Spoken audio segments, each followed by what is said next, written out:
This is Generation Health. Every week we bring you news, cutting-edge research, and time-tested best practices for living a long, healthy life. With the tools and information available today, this generation has the potential to be the healthiest in human history. Following in the footsteps of our founder, Joe DiMatteo, we are the second generation of a family dedicated to helping you live better and longer. With me today, Dante DiMatteo, registered pharmacist and certified strength and conditioning specialist. Good morning, sir. Good morning. And across from me is Joey DiMatteo, registered pharmacist and board-certified clinical nutritionist. How are you? Very good. How are you, Tyler? I'm fantastic.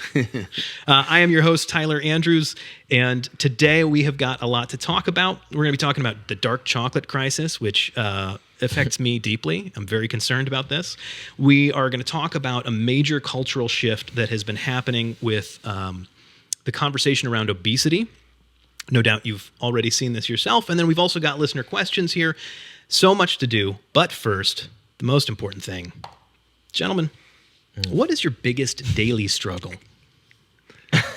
For me, I've never been a morning person, but before I had kids... So getting out of bed? Well, before I had kids, I at least had a focus. It was just me, essentially. Yeah. And now getting up in the morning, trying to balance... I need to work out, but I also need to help my wife with the kids. And I also want to spend time with my kids because I'm about to go to work, like trying to balance all that, getting them ready for school. Yeah. Now, my oldest is in kindergarten. It's 5 days a week, morning kindergarten now. And 2 days a week, it's the second one that goes. My 3-year-old comes with them. So it's, for me, it's about planning my morning and being more, being better in the morning and maximizing my mornings. And I know it starts with waking up early, and that goes back to the initial thing I said is I'm not a morning person. So for me, I'm still struggling with balancing that every morning of what I should do to help myself and so I can be better for my kids, but also spend time with my kids and also help my wife with the kids, and it's gone in layers because now we also have a 1.5-year-old. So it's like it keeps morphing in terms of what needs done. But for me, it's my mornings. Just keep waking up earlier and earlier and earlier, and then you'll become Tyler, and you'll wake up at like 3:30 in the morning, and then you'll have it all. You'll have like 8 hours in the morning. Oh my goodness! When I wake up at 3:30, I go back to sleep, or I try to. Because then that's the other end of the struggle is or bedtime. just don't sleep,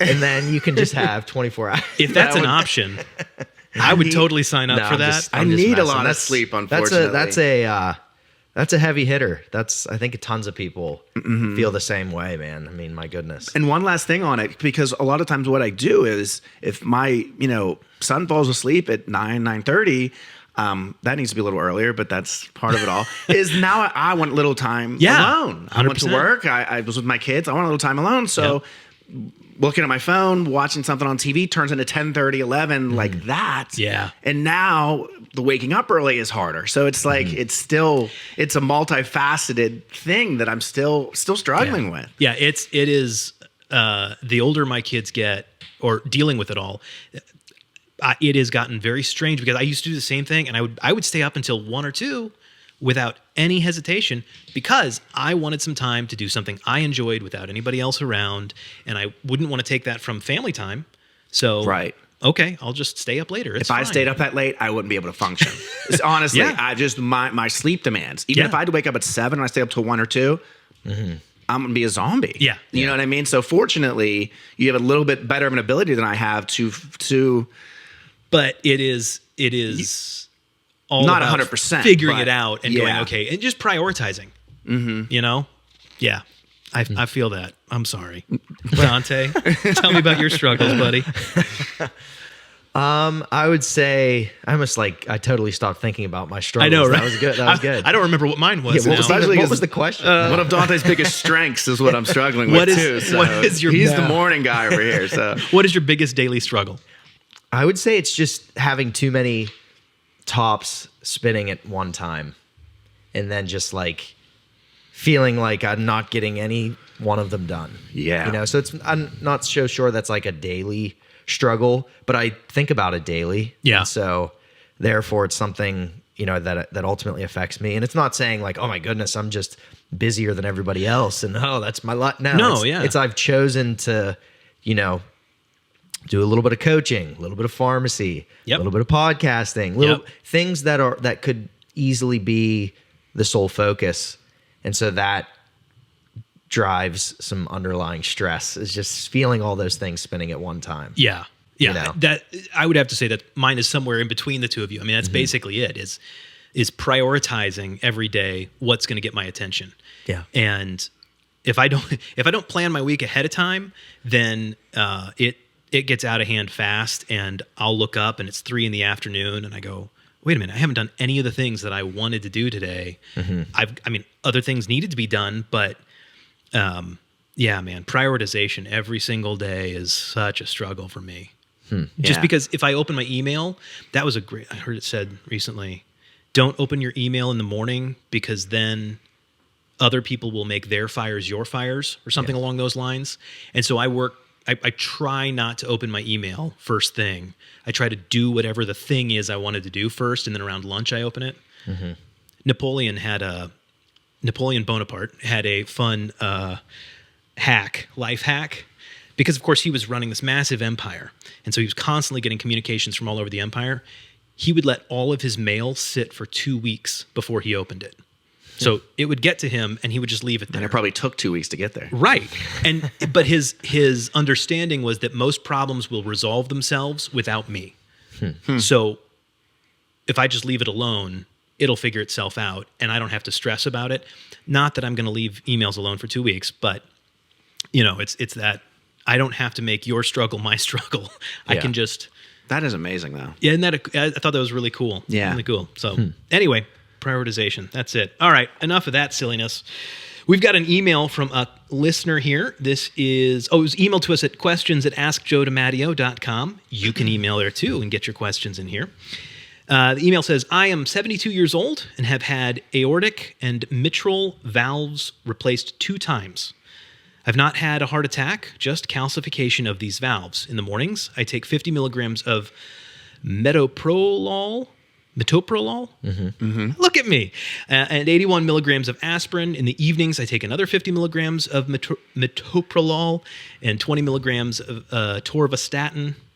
I know that both drugs deplete my CoQ10 in my body. My question is, how much of the CoQ10 do I need each day?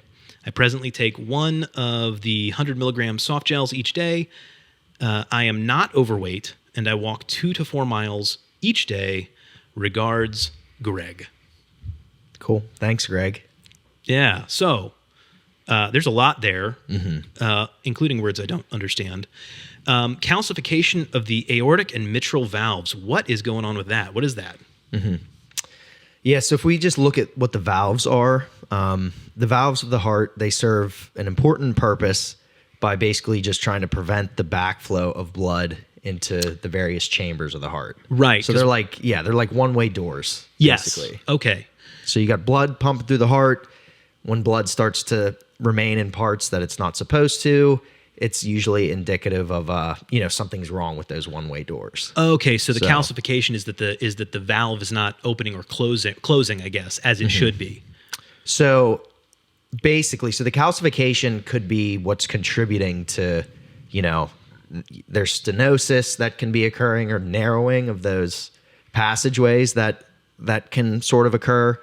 But even to just back up a step. So if you just look at the aortic valve and the mitral valve, is what Greg mentioned, those are the 2 that are most commonly talked about anyway. Okay.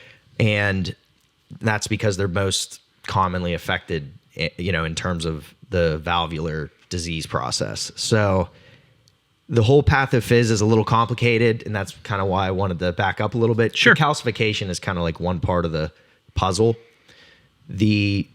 Ultimately, the valves, they can start to change due to aging. Coronary artery disease can also contribute to that, and that's referring specifically to the atherosclerotic plaque buildup. And so that's what leads to the calcification. And so that's specifically what you're referencing. That's what Greg is referencing, and that's a massive part of this. And so coronary artery disease, that has its own whole list of causes as well. Right. So that's sort of the the gist of it, and the calcification, the narrowing, and ultimately the damage to those valves is the key part. So without, I mean, he's got doctors on it, so they're all over this. But just from my understanding, so does that mean he's had open heart surgery twice to replace those valves? Is that how that works? Technically, yeah. I mean, there's different surgical processes out there, but yes, Most likely, yeah. Wow. And it doesn't mean, this may be a little harsh, but it doesn't mean that there was any error, anybody did anything wrong. But sometimes whenever you have a second valve replacement, it's because there was just some surgical failure, or it just didn't take right. That, you know what I mean? There's no there's no surgery that's 100%. So why I think part of what he hit on is that he had it twice, and that's like can be a little alarming, but that's not unusual. And again, this is probably too harsh of a way to say it. I can't find maybe the exact right words, but there may have just been some failure in the surgery. It was a failed surgery the first time, potentially, right? And that going into it, there's a possibility. So you're saying it doesn't mean it was a poor surgeon or even a poor surgery. It can just occur that it needs done again because of just something that didn't quite take right. Just like it can happen with a knee surgery or any other type of surgery. Sure. No surgery is 100%. So that's can be part of it too. Yeah, that makes sense. Why is calcifying in the valve? Just like why does it calcify in the coronary artery? It could be happening in other parts of the body too that we just don't know about, but those are the ones that you're going to find out about quickly. That makes sense. Yeah.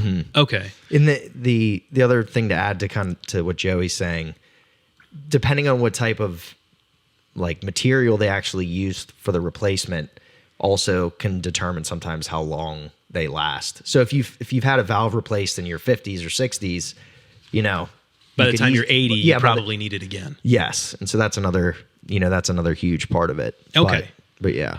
Okay, so what are the drugs he mentioned? Metoprolol?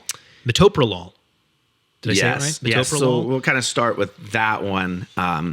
Most broadly, if you were going to describe it in one term, you would say that metoprolol is a high blood pressure drug. Okay. But in this case, you look at the mechanism of how it works, and then you study it, and you kind of tie together the theoretical with the studies with its mechanism, and then you can understand backwards why this would be prescribed. Okay. For him, so his blood pressure may or may not be high right before or during taking this, leading into taking it, and although high blood pressure can be one of the causes of aortic and mitral valve stenosis, so that's possible as well, but it's a beta blocker. That is the type of drug. That's the class that it is. Okay. So basically what it's doing, it's blocking stimulating signals to the heart. The heart, beats on electrical signals from the brain. So what metoprolol does is block some of those. So then what happens is the heart, you're taking the load off of the heart, basically is what happens. It leads to the decreased blood pressure by working centrally. Some blood pressure meds are working on peripheral arteries and relaxing those by kind of. So there's more flow. Yes, that's how the pressure goes down. You release. Okay. You're widening the hose, so to say. Right. Versus this one, it's working centrally, blocking some of those signals, so just the output goes down. So it's just going, calm down, heart. Yes. Calm down. Yes. It's okay. So post surgery, you're at a higher risk for especially this type of surgery, heart surgery. You're at a higher risk for AFib and arrhythmias. So you're at a much higher risk for that. Now you're taking this drug that kind of just calms the heart. Okay. So you've got the blood pressure thing going on. You want that probably down for various reasons. A lot of times these conditions tie in. You've got valve stenosis. You probably maybe have high blood pressure too. You have some atherosclerosis. You have maybe some cholesterol issues. So a lot of these things tie together. Got it. But so now you're reducing your risk of AFib by calming the heart. You're lowering the pressure that's on the heart that just went through all this trauma. So that's essentially why he's on that medication. Because a lot of people will come in and say, hey, my blood pressure wasn't high. Yes, I had this issue. I've never had high blood pressure. Why am I on the blood pressure? Got it. So sometimes you do have to explain the rationale of why the path has gone this way. Interesting. Okay. So it's a little bit prophylactic, but mostly a response to the surgical trauma and needing to help calm that. Got it. Okay. The atorvastatin, is that just a statin?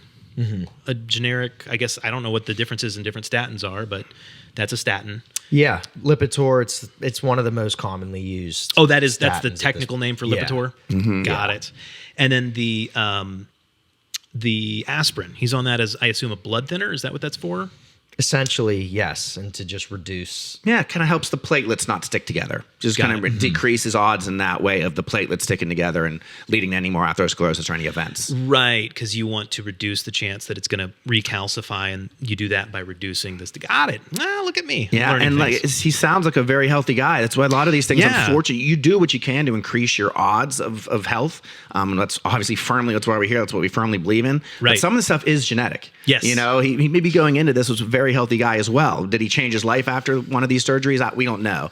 But just let's assume that he was healthy going in and during. You know, why did these things occur? A lot of them, it is genetics, and you're just trying to increase the odds you're trying to increase your odds of being healthy in various ways, and trying to decrease the odds of events happening. Right. Everybody's going to die someday.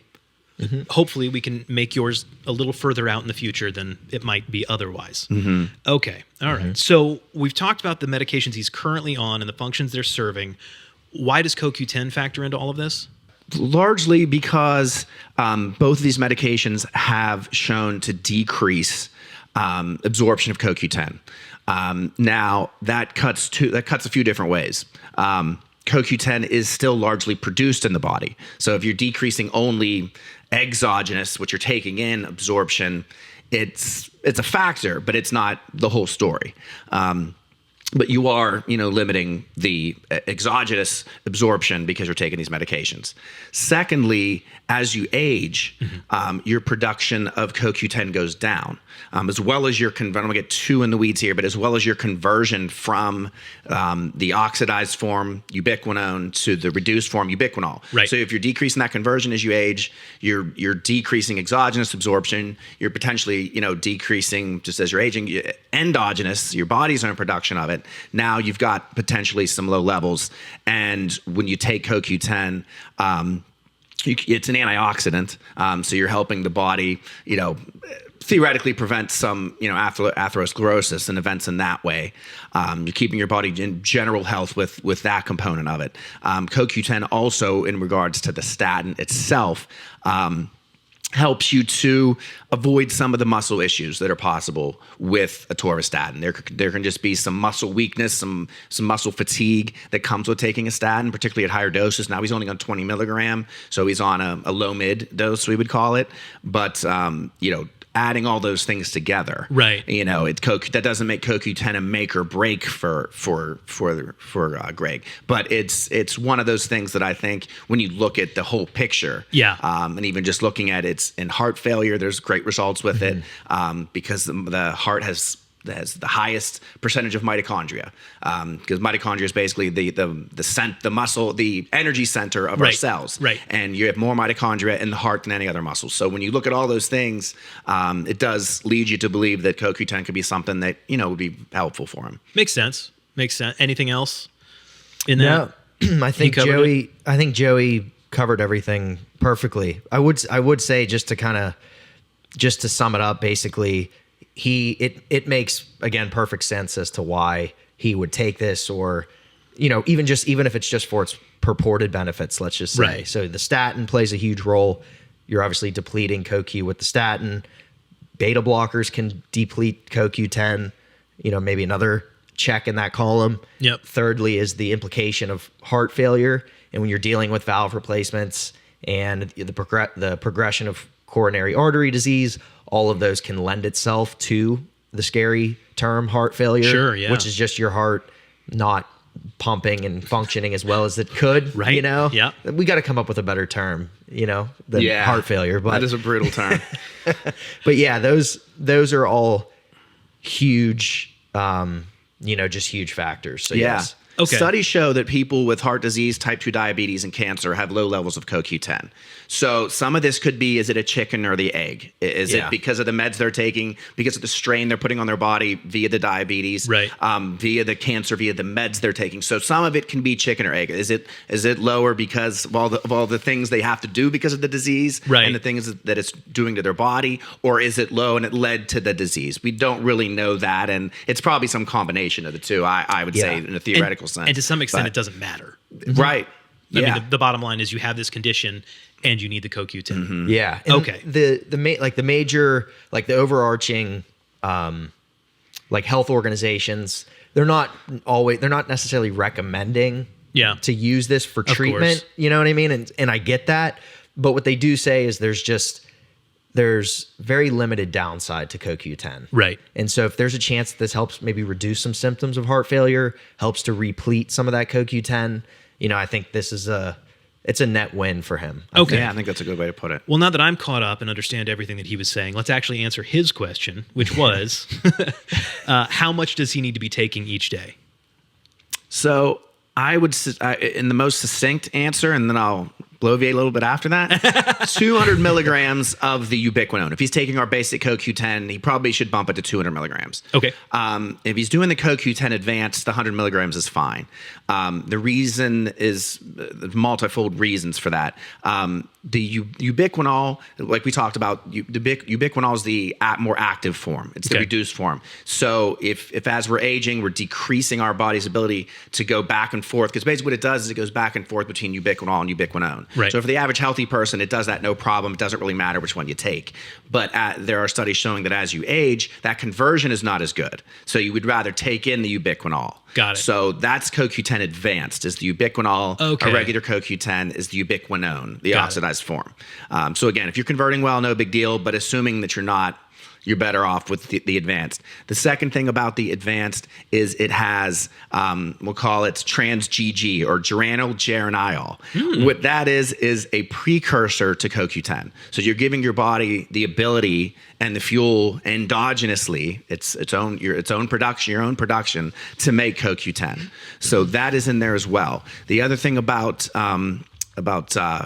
GG, we'll call it, is that it's shown to help direct it alone to help combat the muscle pain and weakness in statin users. So for him specifically, it can have a benefit if he's having, because he is active, but if he's having any issues with muscle weakness or muscle pain, that can be, a benefit to him or to anybody else that's dealing with, they're on a statin and they're having those issues. So for those reasons, the CoQ10 advanced even at 100 milligrams is ideal. Yep. But if he sticks with the other one, which is fine, I would bump it to 200 milligram. Okay, cool.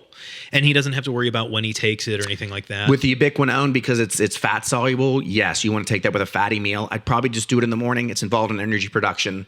That's controversial. There's studies showing both ways. Okay. But I'd probably do both of them in the morning. The advanced or ubiquinol, anytime, doesn't matter. It's not fat soluble. The ubiquinone, fatty meal, morning, Ideally. a little bit of food. Yeah, the ubiquinol, you could not affected by food. Cool. Okay. All right. I hope that helps, Greg. Good luck. All right. Let's talk about dark chocolate. I love dark chocolate. It's one of my favorite things in the entire world because it's healthy, right? It's good for you. At least that's what I thought. A whole bunch of research has been coming out. Consumer Reports apparently did a whole bunch of studies on the lead and cadmium. Cadmium, was that right? Yes, the lead and cadmium contents of dark chocolate. So now I have to be afraid that the dark chocolate I love might be killing me.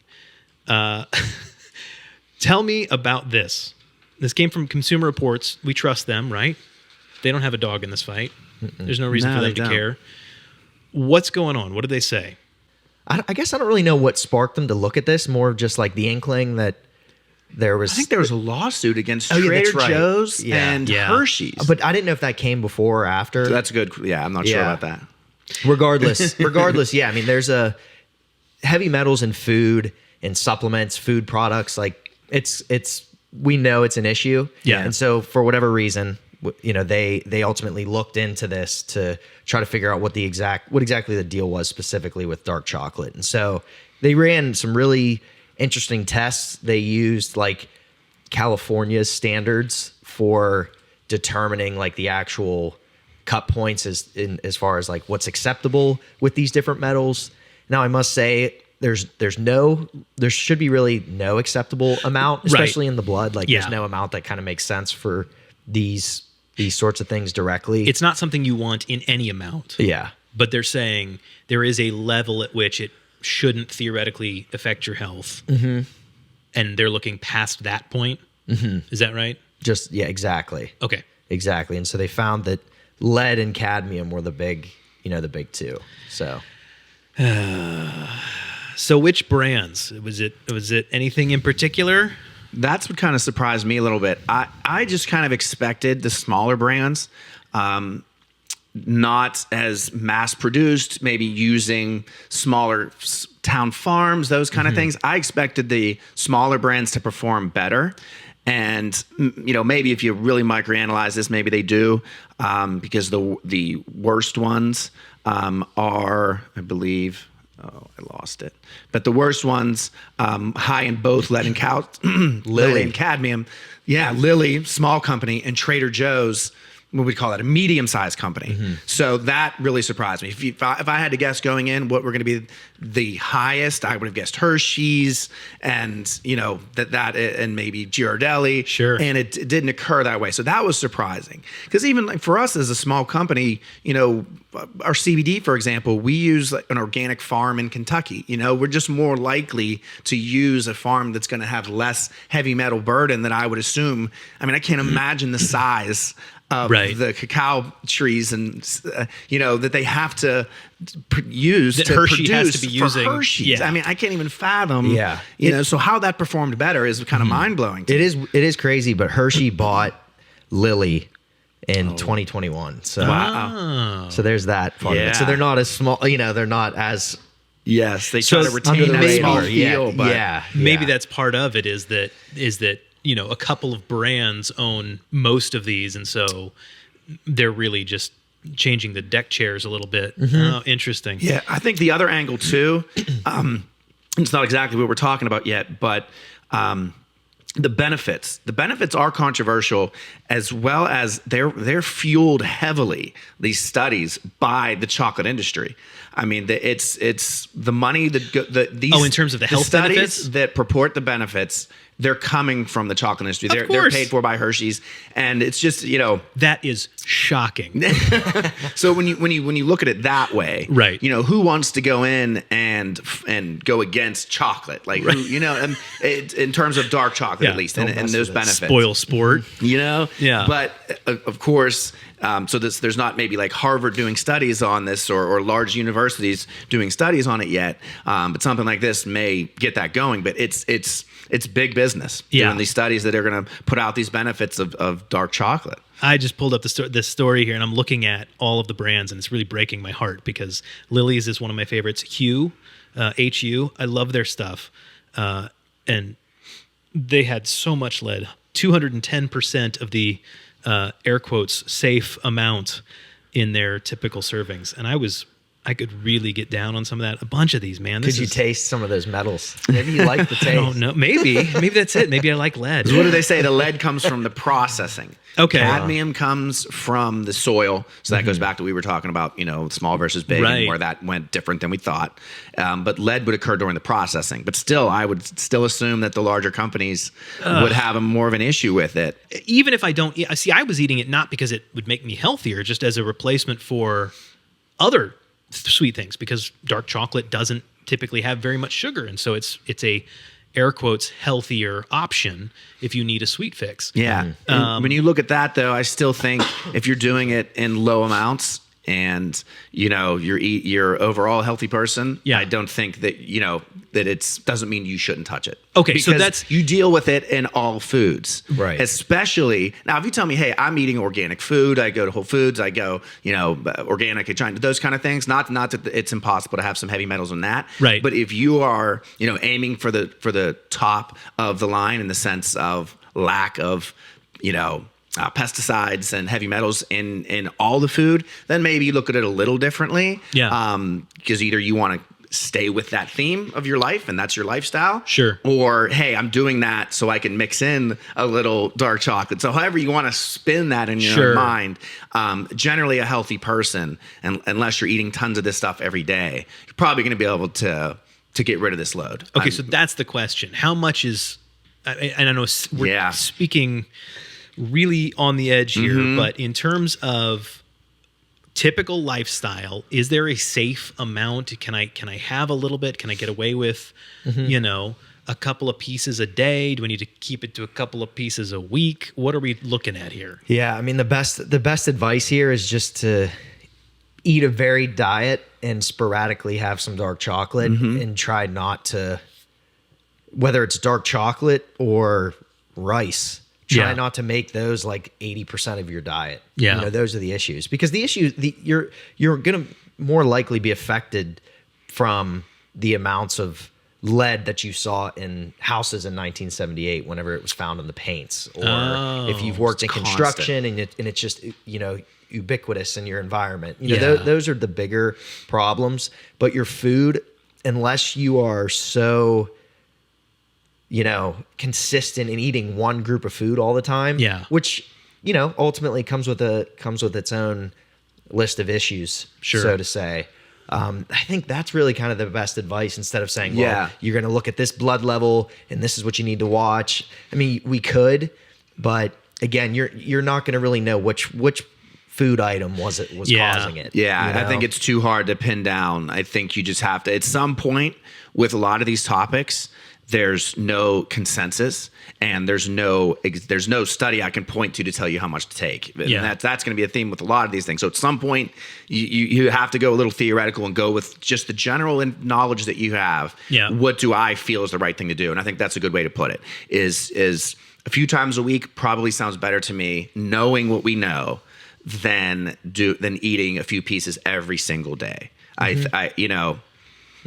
Again, there's probably numbers you could crunch, and how big are the pieces, what was the percentage. Right. You'd have to really get into number crunching to start, you know. But that might be irrelevant if the salad that I'm eating is not actually organic and has been... I'm just going to say that because it's not accounting for everything else you do. Got it. Okay. Yeah, and speaking of salad, it's like there's tons of lead potentially in spinach. And so if all you do is eat bags and bags of spinach with dark chocolate on the side, you know, it's like, you know, it's just very...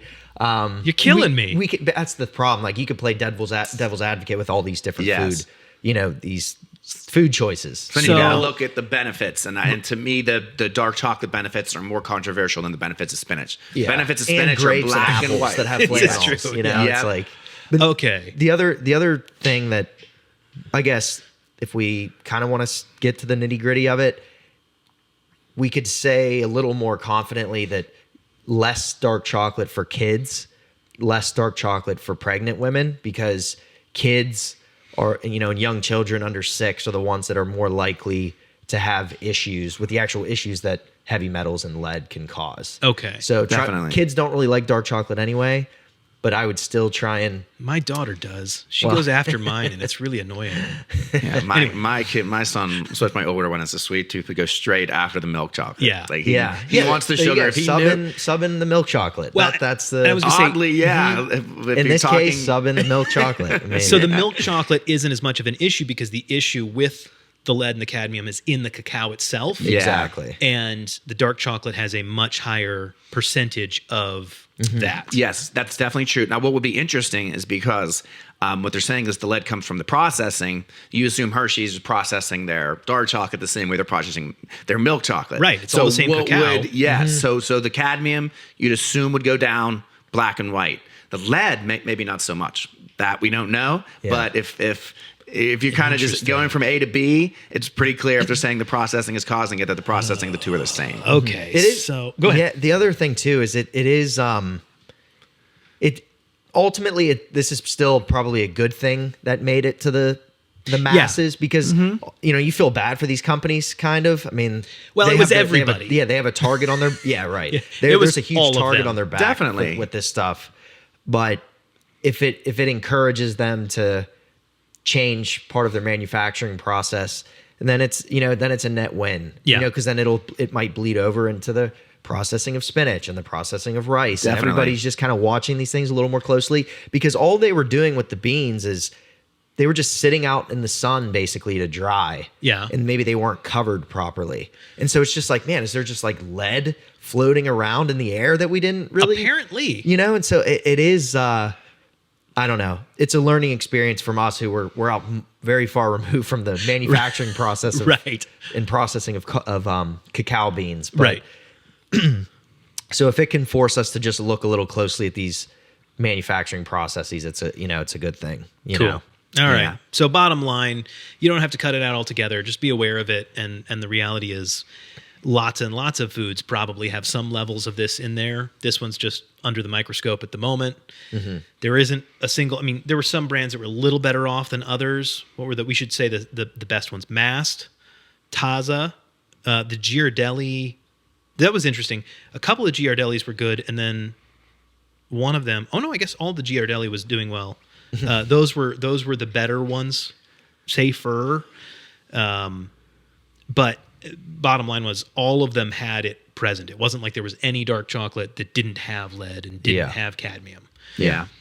A few weeks ago, we also had a conversation about, what were we talking about? We were talking about, statins. Are statins keeping us fat? That was based on a research article. It was an opinion piece that had been written based on some research, and that got a really fun conversation going. Yeah. Because what was the theory? The theory was that people just feel like they can just take their statin and then eat whatever they want. Right. That was like the theory. That was his And the opinion, doctors, his theory on doctors it. weren't pushing the healthy lifestyle choices because they were like, well, you're not going to listen to me anyway, so just take the statin and be safer. And that was the theory. It was a fun conversation. It got me thinking about obesity and then some other things in the news recently. It seems like there is a cultural shift in relation to obesity and the way that we view it. I don't know if you guys, I'm sure you've seen it in the news. Things like different celebrities that talk about it regularly, that it's almost become part of their brand that they are obese. And then you've got, different celebrity trainers. I know there was a bunch of controversy with Biggest Loser and the folks that go through that and how they gain weight back after the fact because some of the things, the lifestyle changes they were making were not sustainable. And anyway, it's a big, complicated topic. What are your thoughts? What's going on here? Yeah. This is a huge one. I think that A lot of directions to go. Yeah. In some sense, we're surrounded by it every day. Especially in the pharmacy, with the increase of I would say there was a massive spike, at least in back orders of the new weight loss medications On almost all of them. Really? Yeah. So it's just whether you're consciously thinking about this or not, it's very much a part of our world. Yeah. So what do we think? I would say, to kind of echo what you already said, the perception of obesity has started to shift. And we're obviously a little more biased. Like I'm a little more focused on the fitness end of things, and we work in healthcare. So we're going to see the medicalized view and definition of obesity and how that's changed and how that's crept into the mainstream. And so kind of what I mean by that is growing up, it seemed like obesity was viewed more as this failure in willpower, like on behalf of the individual. It's very shameful. It felt that way for, I don't know how that kind of came about, but it just seemingly felt like it was more of a finger pointing type thing. Yeah. At least some years back. And now again, the medicalized view of obesity as a disease and all of that, again, is what's made its way into these companies, into conversations. And so I think that there is a reactionary acceptance of obesity and, carrying excess body fat. And so it's just crazy how something that truly exists on a spectrum has now just become, so extreme one way or the other. With I had a pastor once talked about pendulamic propensity, that we don't, humans don't like existing in the middle. We like to swing to far extremes, whether it's politics or music or obesity, that we go hard one way or the other. So as we pull down the shame and stigma of obesity, it's going the other way. And now we have things like fat pride or, body positivity. Yeah. Even a blend of that, like I think just the society that we're in nowadays, it's become, make sure we're accepting people with mental problems. Right. Let's be more accepting of therapy. I think those are all good things. Yeah. Let's be accepting of obese people. It's really, I know when I was a kid, like obese kids got made fun of all the time. 100%. Looking back at some of those things, and what that does psychologically. So when you look at it that way, the general societal acceptance has benefits, psychologically, especially when we're talking about kids, because there are times when kids, my kid has a sweet tooth. I know if I wasn't as knowledgeable as I am just relatively about food and diet, etc., how much, or if maybe I had my kids 30, 40 years ago when these things weren't as much out there, and you just start giving him chocolate all the time, to use that example, or Doritos, or all kind of food that's going to be unhealthy for him weight-wise, and he gets used to eating those things, and then they become comfort foods for him, and all soothing and all those things as he grow up. How much of that is your environment around you that sets you up to be obese. And now they are finding so many things though that do have to do with the genetics. Say, hey, my mom didn't do that stuff, or I didn't eat like that, or I didn't give my kid that. Why is he obese at 8 years old? Those things. So I do think that there's psychological benefit to accepting obese people, to make sure that those things. I think that goes back to that's the pendulum. One of the things that we should absolutely say is in terms of acceptance, in terms of value and worth. Perhaps this needed to be said really loudly and very clearly. Your value and worth as a human being has nothing to do with your weight or your mental status or your job or profession or bank account or anything else. None of that is up for debate. You are a valuable human being made by God in his image, full stop. So then beyond that, the conversation of, okay, so what is healthy? And I think even for myself, I'm not at the weight that I want to be. Sure. We have video here. I'm not where I was 5 years ago, 4 years ago. And so when I look at things like that, I know for me, seeing a picture of myself or getting on the scale, that's a blend of motivation. It's also is a little bit disconcerting. It's that blend. I'm going to be 40 soon. I want to be as healthy as I can be, so I'm around for my kids. You start really going into all that. Do you have responsibility to your kids to be healthy, weight wise? There's so many different angles. But does that mean you have to be depressed about it and never look at yourself in the mirror and not be able to go shopping for clothes because it makes you so sad, or get on an airplane? You know what I mean? Like the balance of that is so hard to strike, because I do think having motivation to be healthy for yourself and for your family and for your kids is a good thing. And being told that being overweight is bad has benefits to it. It can be motivating, but then if the pendulum swings the other way, Right. Well, and that's just it. You are valuable as a human. You have value and worth. And because of that, we want you to be healthy. We want you to be around longer, and more able to engage in all of the things that make life worthwhile. And part of that is eating, and part of that is moving, and part of that is all these different things. And so how do we encourage people to be healthy without shaming them for where they are? I truly, again, to kind of go back to more of like a lot of these overarching body definitions of obesity and kind of why we are where we are today. I think like that's, if you're talking with a patient, if you're talking with a client, if you're talking with a sibling or whatever about obesity, I think it is so important to see that these definitions are making their way, into the lay population. Obesity is a disease caused by a complex interplay among genetics, the environment, and many other factors. That's a very, very simple definition, but it says everything. And then also, if you even look at how some of the barbell medicine guys look at this, the excess body weight and body fat is a hallmark sign of obesity. Obesity is not the actual body fat accumulation, but the actual underlying disease process that's occurring. So if we can just have this conversation starting from a different point, like in 1995, the conversation just was not starting there. Right. But what we're dancing around and kind of coming to is that's where you start the conversation. Obesity is not the body fat.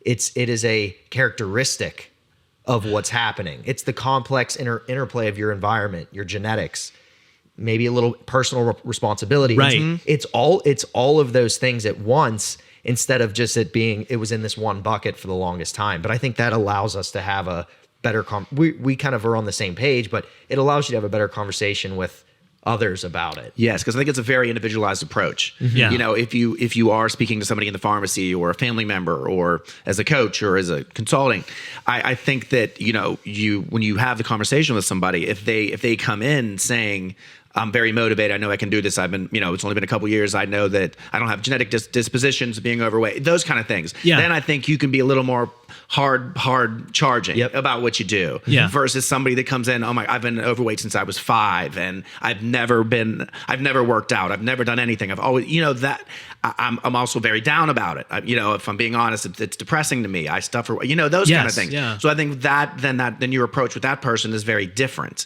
in terms of what you do. Maybe it's more baby steps and it's a little more coddling so I just think it's a very individualized approach. Yeah. And societally, when you're talking about headlines and magazines and stuff, of course, it's going to keep swinging. It's going to go. It's funny with healthcare that the most interesting part and often the most separating factor among clinicians is kind of what Joey's saying is the conversations, the behavioral change conversations that you have with people and meeting people exactly where they are and how important the underlying psychology is and what their level of motivation is going into whatever change they're trying to make or whatever therapy they're starting or whatever, whether it's obesity or not. It's just funny how that's kind of it's like what we always kind of circle back to. Yeah. Not even necessarily the disease states themselves, but where are we starting these conversations? I know my wife, because of course, culturally speaking, it's more acceptable culturally for a man to be overweight than it is for a woman. Definitely. Generally speaking, and certainly in the media. But I know my wife, one of her big frustrations is because she looks at it and she goes, yes, seeing the 00 in all the things is very frustrating as a real human being who's had babies and all those sorts of things. Like it's just that's not realistic. But at the same time, when the pendulum swings real hard and you've got somebody that's 400 pounds going, I'm perfectly healthy, I'm perfect the way I am, you go, it's not that you are a perfect, valuable human. Also, you could be healthier. That is not a healthy state to live in long term, right? Like, how do we openly discuss that we want you to live longer, and you will almost certainly live shorter, with that sort of body type. Like, is there a way to have that conversation without somebody feeling stigmatized? That's really tough. Yeah. And again, that's another, case by case. Yes, Yeah. individualized. I guess you're right. And I think eventually you get there, but I think the problem was, the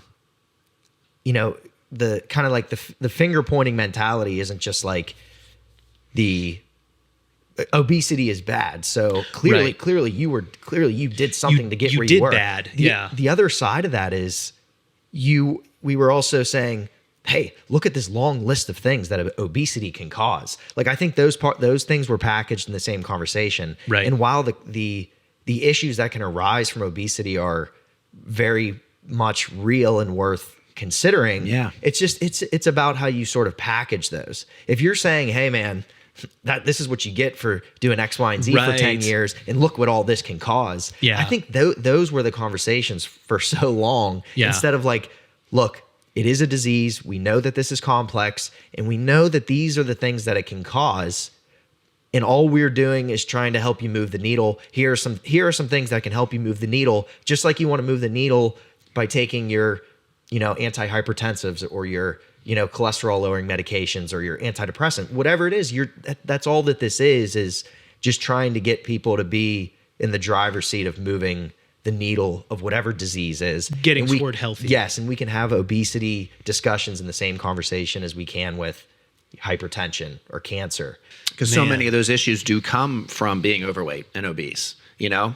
But you go into a doctor's office and they're churning through patients, and they're just trying to get through their day, and the talk becomes, hey, you need to lose some weight, but the focus and where we're going to end this is I'm going to put you on a cholesterol medication because we've kind of scored you this way and looked at some blood work and looked at your history, and then we're going to put you on, you know, a high blood pressure medication because now it's been a year and a half since you were here and you've gained 15 pounds and now you're 45, those kind of things. Yeah. So, and then that becomes all your focus is potentially I'm not concerned about my weight because I'm a man and I don't care about looking in the mirror. Right. And I take my blood pressure medication and I take my cholesterol medication and I'm fine.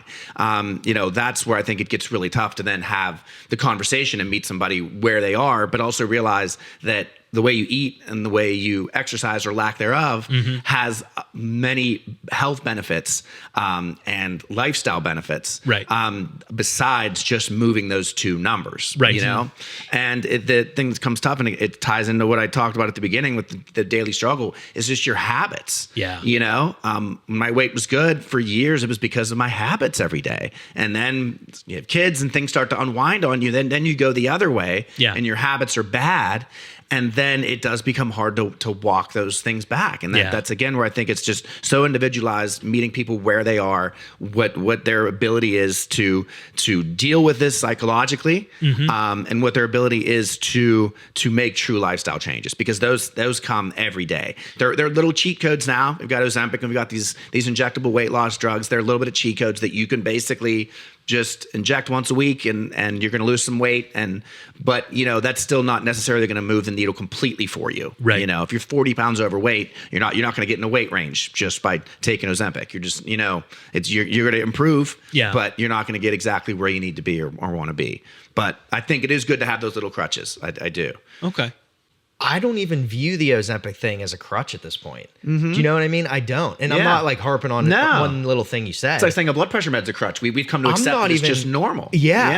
I'm just, man, obesity in its, you know, in terms of its later stages, can just be absolutely devastating. Yeah. And the quicker that somebody loses weight, the better. Just like the quicker you stop smoking, the better. The quicker you can get your blood sugar normalized, better. You know what I mean? All these things are, you know, let's just say even your cholesterol levels, let's just say your 10-year risk of an event is very low.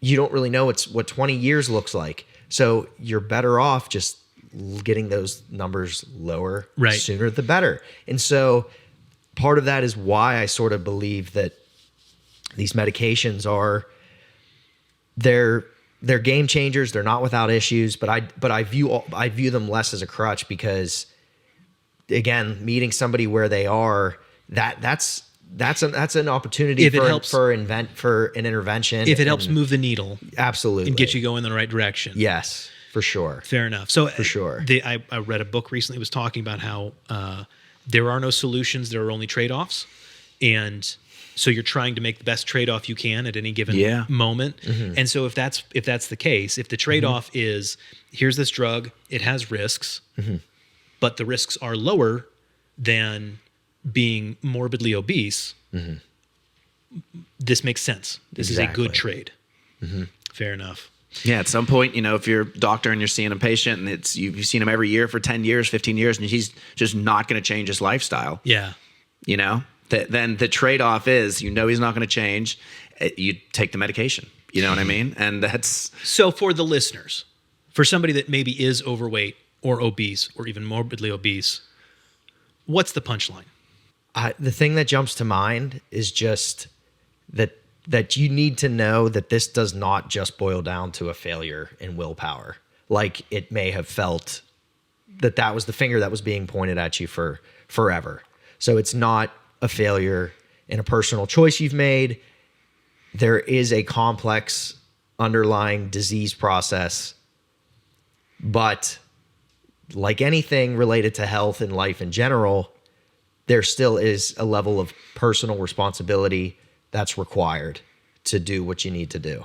So how you got here isn't anywhere near as important as what you do from this moment. Yep. And whether that's just asking your doctor about Ozempic, Don't feel guilty or asking your doctor about Wegovy. That for a while, I think people were just afraid to ask those questions again because maybe they felt like I want to do this without a crutch. Right. But don't even view it that way. Right. If you talk to your doctor, you're going to find out whether or not Ozempic or Wegovy or whatever the drug is even the right choice for you.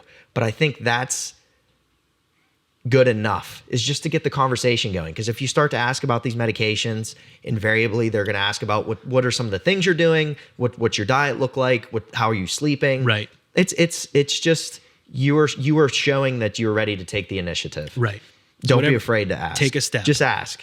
Man, that was a packed episode. Thank you so much. Folks, all of our products are available on our website, askjoedimatteo.com, askjoedimatteo.com, askjoedimatteo.com. That site is also where you can sign up for our mailing list, so you'll find out about when we publish new episodes or have a new sale. You can find past episodes of the original show, Joe Senior's show, and then we'll find new episodes of this on there as well in both podcast and video form. If you have a question, we want to hear about it. Questions at askjoedimatteo.com is the email address, and we will answer them on air, potentially, if it's a good one. If it's a bad one, I'm going to ignore it. But if it's a good one, we'll answer it. Show notes, everything we talked about. If you want to read any of the articles, we will have those available down in the show notes on any video website. And if you're just listening, if you haven't seen the video, then you're missing out on all the goofy faces that we make at each other. You should check it out. Every episode is available as video as well. Just go to YouTube or Rumble and look for Generation Health on there. Big thanks to Josiah Schweinberg, who makes us look pretty. Michael Debish, the editor. Joyce Gibb, our nurse practitioner. She handles private consultations, so if you need some time, talk to her. Diane Silverman manages our products. Terry does scheduling. Cecilia does distribution. Joey DiMatteo, Dante DiMatteo, I'm Tyler Andrews, and that is it for us this week. But now it is your turn. What are you going to do with what you've learned? Are you just listening? Or are you going to take what you've learned and put it into action, become part of this generation, Generation Health?